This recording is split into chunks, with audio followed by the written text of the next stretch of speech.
मेरा नाम डॉक्टर विनय गुप्ता है और मैं जिला नागरिक अस्पताल कैथल में डिस्ट्रिक्ट सिविल हॉस्पिटल कैथल के डिस्ट्रिक्ट मेंटल हेल्थ प्रोग्राम में मॉनिटरिंग एंड इवैल्यूएशन ऑफिसर की पोस्ट पर। वैसे तो कानून के जानकार और जो स्वास्थ्य विशेषज्ञ होते हैं, health specialist and legal professionals, दोनों ही प्रोफेशंस को बहुत ही नोबल माना गया है। नोबल क्यों? क्योंकि हम लोगों को केवल सर्विस प्रोवाइड करके उसके पैसे चार्ज नहीं करते हैं, बल्कि उनके साथ हमारा एक ऐसा रिलेशन डेवलप हो जाता है जिससे कि व्यक्ति अपने परिवार के बारे में या खुद के बारे में खुलकर आपको बताने लगता है। इसीलिए एक बात कही जाती है कि वकील और डॉक्टर से इंसान कभी कुछ नहीं छुपाता है। जैसे हमारे हेल्थ डिपार्टमेंट में सबसे अंतिम पंक्ति पर खड़े व्यक्ति तक पहुंचने का काम आशा वर्कर्स करती हैं, एक्रेडिटेड सोशल हेल्थ एक्टिविस्ट्स, वैसे ही कानून की जानकारी को या कानून की सहायता को डिस्ट्रिक्ट लीगल सर्विसेज अथॉरिटी के माध्यम से हर अंतिम व्यक्ति तक पहुंचाने का काम पैरा लीगल वॉलंटियर्स करती हैं। क्योंकि आप लोग ग्राउंड लेवल पर फील्ड में, चाहे वो महिलाएं हों, बच्चे हों, बुजुर्ग हों, पुरुष हों, या हर वो व्यक्ति जिसे लगता है कि कानूनी सहायता मिलनी चाहिए और वो पहुंच नहीं पा रहा है, कोर्ट तक नहीं पहुंच पा रहा है, फैमिली कोर्ट तक नहीं पहुंच पा रहा है, मजिस्ट्रेट तक नहीं पहुंच पा रहा है, तो हम लोगों का काम है कि हम लोग जैसे स्वास्थ्य सेवाओं को अंतिम पंक्ति में खड़े व्यक्ति तक पहुंचाते हैं, वैसे ही कानूनी सहायता को आप अंतिम व्यक्ति तक पहुंचाते हैं। ये सबको मालूम है। लेकिन क्योंकि हम लोगों को एक साथ जोड़ा गया है इस चीफ जुडिशियल मजिस्ट्रेट कम सेक्रेटरी डीएलएसए कैथल के माध्यम से कि पैरालीगल वॉलंटियर्स की ट्रेनिंग में हेल्थ प्रोफेशनल्स को भी बुलाया जाए, स्पेशली मेंटल हेल्थ प्रोफेशनल्स को। उसका कारण यही है कि एक तो मेंटल हेल्थ केयर एक्ट पूरे भारत में लागू हो चुका है, जिसमें वेल स्पेसिफाइड है कि कैसे एक मेंटली इल पेशेंट को हॉस्पिटल तक लाया जाएगा, उसका चेकअप होगा। सेक्शन 100 सबसेक्शन 2 सबसेक्शन 5 इस चीज को डिफाइन करते हैं कि what are the basic parameters on which a patient or a person with mental health illness or physical or psychiatric disability has to be examined, and what are the criteria for that. And if the patient is found normal, then he should be or she should be left at his or her home. And if it is found to be having some kind of psychiatric illness or mental disability, then such care should be provided to that person or citizen that his condition may improve और हर condition में improve। अब जब भी आप कभी visit करेंगे यहाँ field level पर, किसी को कानूनी सहायता प्रोवाइड करेंगे या किसी को काउंसलिंग देंगे कि आप अपने अधिकारों के बारे में जानिए, आप कोर्ट में पहुंचिए, आप वकील कीजिए, आपको सहायता मिलेगी, तो उससे बात करते करते ही, जैसे अगर मैं एक मेंटल हेल्थ प्रोफेशनल हूं और मैं किसी मेंटली इल पेशेंट से या जिस व्यक्ति को थोड़ी परेशानी है अपने मानसिक स्वास्थ्य से लेकर, उसकी बातों से ही समझ जाऊंगा कि अगर इसको डिप्रेशन है तो इसको डिप्रेशन किस वजह से है। इसके घर में लड़ाई झगड़े होते हैं, इसके घर में कोई नशा करता है, इसके साथ कोई मारपीट होती है, इसकी शादी जोर जबरदस्ती से हुई है, इसके बच्चे को किसी ने छीन लिया है, या इसको खुद को कोई ऐसी फिजिकल इलनेस है जिसकी वजह से इसके दिमाग पर असर है, इसको एड्स है, इसको कैंसर है जिस वजह से इसको डिप्रेशन हो रहा है। वैसे ही जब आप कानूनी सहायता देने के लिए किसी व्यक्ति के पास पहुंचेंगे तो आप समझ पाएंगे कि जो इसके लाइफ में लड़ाई झगड़ा चल रहा है, जो केसेस चल रहे हैं, जो फसाद चल रहा है, कोई नशा कर रहा है, उस वजह से इस व्यक्ति के मानसिक स्वास्थ्य पर असर पड़ रहा है। इसीलिए हम दोनों डिविजन्स को, इन दोनों फील्ड्स को जोड़ा गया है, जिस कारण से हम एक दूसरे की सहायता कर सके। यानी डिस्ट्रिक्ट लीगल एड अंतिम पंक्ति में खड़े व्यक्ति को तो लीगल एड देना है ही है, एक दूसरे को भी एड यानी सहायता देना है कि हम आपकी सहायता करें। अगर मैं कहीं पर जाऊंगा और मैं कहूंगा कि आपको यह प्रॉब्लम है, तो आप कोर्ट भी जा सकते हैं, और आप अगर कानूनी किसी रूप से पीड़ित व्यक्ति से या पीड़िता से मिलते हैं तो उसको कह सकते हैं कि आप स्वास्थ्य विभाग की सर्विसेज लेने के लिए वहां जा सकते हैं। पहली बात, जब भी किसी व्यक्ति के जीवन में कोई भी कानूनी झगड़ा चल रहा है, चाहे वो शादी को लेकर चल रहा है, चाहे वो डाइवोर्स को लेकर चल रहा है, चाहे किसी घर में किसी के नशा करने की वजह से चल रहा है, तो आप देखिए कि वो व्यक्ति भी अछूता नहीं होता उस प्रॉब्लम से। कारण, क्योंकि अगर उसके घर में लड़ाई झगड़ा चल रहा है तो इस व्यक्ति से बात करते हुए आप पाएंगे इनकी बातों में वो कहेगा कई बार तो जी मुझे रात को नींद भी नहीं आती है, कई बार तो मेरे दिमाग में सोच चलती ही रहती है, कई बार तो इतनी घबराहट होती है कि मैं यहां बैठती हूं, यहां बैठता हूं, मन नहीं टिकता और मैं उठकर दूसरी जगह चले जाती हूं। तो समझिए इस बात को, ज्यादा देर तक ज्यादा सोचना, थॉट्स का रन करना डिप्रेशन की निशानी है। अगर उस व्यक्ति का कहीं पर दिल नहीं टिक रहा, बार बार उसका मन घबरा रहा है, उसको एंजाइटी की प्रॉब्लम है, अगर उसको नींद नहीं आ रही है तो उसको इंसोम्निया की प्रॉब्लम है। बात करते करते ही आपने पहचान लिया कि उस व्यक्ति के अंदर कोई साइकेट्रिक इलनेस डेवलप हो रही है। ठीक है, अगर वो साइकेट्रिक तौर पर नॉर्मल है तो घर में ऐसा व्यक्ति हो सकता है, बुजुर्ग हो सकता है, पति हो सकता है, लड़का हो सकता है, आजकल तो लड़कियां भी नशा करने लगी हैं, जिसके अंदर किसी ना किसी तरीके का नशा जरूर होता है। चाहे उसको उस वजह से प्रॉब्लम आ रही है या नहीं आ रही है, लेकिन नशा करना हमेशा ही बुरी बात रही है। अभी मेरी एम्स में ट्रेनिंग हुई थी, एम्स नई दिल्ली में 17 दिसंबर से 21 दिसंबर तक, तो वहां मुझे जाकर खुद मेरी नॉलेज इंप्रूव हुई कि 1 चम्मच शराब पीना भी स्वास्थ्य के लिए हानिकारक है। यानी जो लोग ये कहते हैं कि हम डेली का 1 पैग लगाते हैं, हफ्ते में 1 पैग लगाते हैं तो हम नशेड़ी नहीं है, या हम बियर पीते हैं तो हम नशेड़ी नहीं है, अगर हम डेली सिगरेट पी रहे हैं, 2 पी रहे हैं तो हम नशेड़ी नहीं है। No, that concept is over. हर वो व्यक्ति जो पिछले 1 साल में किसी भी नशे की चीज का सेवन कर रहा है, सब्सटेंस अब्यूज कर रहा है, वो उस चीज का एक्टिव यूजर माना जाता है और आगे चलकर वो एडिक्ट बन सकता है, नशेड़ी बन सकता है। तो ऐसे में हर वो व्यक्ति की जानकारी जब हमें मिलती है कि ये बीड़ी पी रहा है, ये शराब पी रहा है, ये गुटखा चबा रहा है, या ये अफीम, चरस, गांजा, भुक्की, डोडी, जो भी ये चिट्टा, जो स्मैक आजकल के लोग कर रहे हैं, cocaine, heroin, amphetamine, lysergic acid, diethyl amine fluid अगर कोई ले रहा है तो इसका मतलब वो नशे की कैटेगरी में आता है। अब जब हम इस तरह के पेशेंट्स को, अब केवल साइकेट्रिक इलनेस नहीं, अगर आप किसी पीड़िता की, किसी महिला की कानूनी रूप से सहायता करने जा रहे हैं, अगर वो अविवाहित है या विवाहित है तो उसके अंदर एनीमिया हो सकता है, खून की कमी हो सकती है। और ज्यादातर महिलाओं में, इवन जो मॉडर्न जो सोसाइटी की फीमेल्स हैं, भारत में ये ट्रेंड देखने को मिला है कि उनके अंदर खून की कमी है ही है, क्योंकि 3 तरह के जो क्लासिफिकेशंस होते हैं वो एनीमिया के, सीवियर एनीमिया, मॉडरेट एनीमिया और कुछ और थोड़ा सा हल्का फुल्का एनीमिया। तो हर महिला में एनीमिया है ही है, तो आप उसको सलाह दे सकते हैं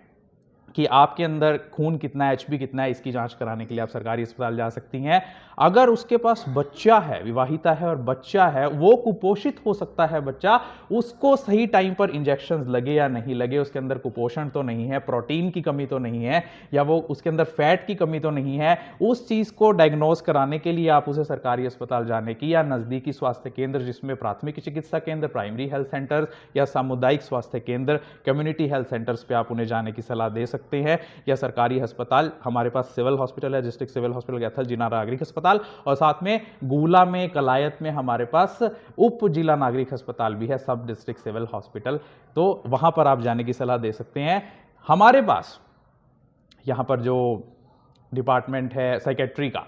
उसके अंदर कई वर्टिकल डिपार्टमेंट्स हैं जो आपकी मेंटल हेल्थ इलनेसेस से डील करते हैं। नंबर 1, हमारे पास डिस्ट्रिक्ट मेंटल हेल्थ प्रोग्राम है, जिसके अंदर उन लोगों का, उन पेशेंट्स का इलाज होता है जिन्हें depression, anxiety, obsessive compulsive disorder, fits, seizures, conversions, autism, attention deficit hyperactivity disorder, Alzheimer's disease, dementia, यानी बच्चों से लेकर बुजुर्गों तक की कोई भी मानसिक स्वास्थ्य अगर समस्या है, भूलने की बीमारी जिसे डिमेंशिया कहते हैं, अल्जीमर्स कहते हैं, उसका इलाज हमारे डिस्ट्रिक्ट मेंटल हेल्थ प्रोग्राम में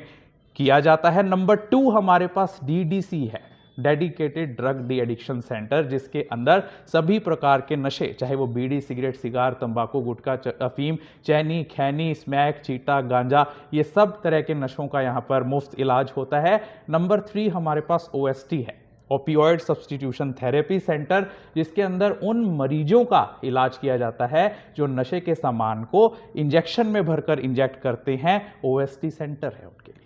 4th नंबर पर हमारे पास है टोबैको सेसेशन सेंटर, स्पेशली उन मरीजों के लिए जो तंबाकू का सेवन करते हैं, चाहे वो धूम्रपान हो, धुएं वाला तंबाकू प्रोडक्ट या चबाने वाला तंबाकू प्रोडक्ट, उनको निकोटीन का सब्स्टिट्यूट देकर। आपकी जानकारी के लिए बता दूं, शायद आपको ना पता हो, कि जो बीड़ी, सिगरेट, सिगार, तंबाकू वगैरह में जो निकोटीन होता है वो इतना हानिकारक नहीं होता, वो केवल हमें मजा जरूर देता है, लेकिन साथ में जो उसके केमिकल्स होते हैं, जो उसका धुआं होता है, जैसे कि बीड़ी पी रहा है तो उसके अंदर का जो निकोटीन है वो इतना ज़्यादा हानिकारक नहीं है, लेकिन जो धुआं उसके साथ है, उसके अंदर बेंजीन है, हाइड्रोजन सल्फाइड गैस है, साइनाइड गैस है, जिस वजह से हमें बीमारियां होती हैं, कैंसर होती हैं। इसीलिए किसी भी तंबाकू को छुड़वाने के लिए जब हम उसे निकोटेक्स की टैबलेट देते हैं निकोटीन वाली, तो धीरे धीरे उसकी बीड़ी सिगरेट सिगार की आदत उस निकोटीन की टैबलेट से छूटती चली जाती है। हम उसकी वो गोली भी कम कर देते हैं और उसका तंबाकू का सेवन भी छूट जाता है। नंबर 5 हमारे पास एडिक्शन ट्रीटमेंट फैसिलिटी है, ATF, जो सीधा सुपरवाइज करता है, कंट्रोल करता है All India Institute of Medical Sciences New Delhi, Akhil Bharatiya Ayurvigyan संस्थान नई दिल्ली, जिसके अंदर भी सभी तरह के नशों का इलाज किया जाता है, चाहे वो तंबाकू का नशा हो, शराब का सेवन करने का नशा हो, या जितने भी मॉर्फिन ओपियोइड्स हैं, ये अफीम चरस गांजे वाले, और ये भी बिल्कुल मुफ्त सुविधा उपलब्ध है। उसके बाद हमारे पास 2 हॉरिजॉन्टल डिपार्टमेंट्स। हॉरिजॉन्टल डिपार्टमेंट्स मतलब अगर कोई नशे का मरीज हमारे पास आता है तो हम उसकी जांच करवाते हैं human immunodeficiency virus, HIV virus के लिए, जिसको आगे चलकर एड्स भी बोल देते हैं। अगर वो एड्स में बदल जाए तो एक्वायर्ड इम्यूनोडेफिशिएंसी सिंड्रोम, जिसके लिए हमारे पास ICTC सेंटर है सरकारी अस्पताल कैथल में, integrated counselling and testing centre. पहले हम उसकी काउंसलिंग करते हैं, फिर उसकी टेस्टिंग करते हैं, और अगर वो पॉजिटिव पाया जाता है तो हमारे पास एक और सेंटर है, ART centre, anti retroviral therapy centre, जहां पर HIV के लिए पॉजिटिव पाए जाने पर उसकी मुफ्त दवाई और परामर्श की सुविधा यहां पर उपलब्ध है। नंबर 2 हॉरिजॉन्टल डिपार्टमेंट है हमारे पास, national viral hepatitis control programme, NVHCP, जिसके अंदर हम हर एक नशे के पेशेंट का हेपेटाइटिस B वायरस और हेपेटाइटिस C वायरस, जिसको काला पीलिया बोलते हैं, उसका टेस्ट कराते हैं, और पॉजिटिव पाने पर उसको भी हम RNA वायरस के लिए टेस्ट के लिए भेजते हैं, और जब तक उसका RNA अनडिटेक्टेड ना आ जाए उसको हम दवाई की सुविधा बिल्कुल मुफ्त उपलब्ध कराते हैं। तो आपकी ये ड्यूटी बनती है कि आप जब भी कभी ऐसे मरीज से मिलें, या आप जिस भी आम व्यक्ति से मिलें, क्योंकि ये सूचना आम जन को भी पता होनी चाहिए, केवल उसको नहीं जिसको कानूनी सहायता चाहिए, तो उसको जरूर इन्फॉर्म करें कि सरकारी अस्पताल में कमरा नंबर 212, नोट कर लीजिए आप,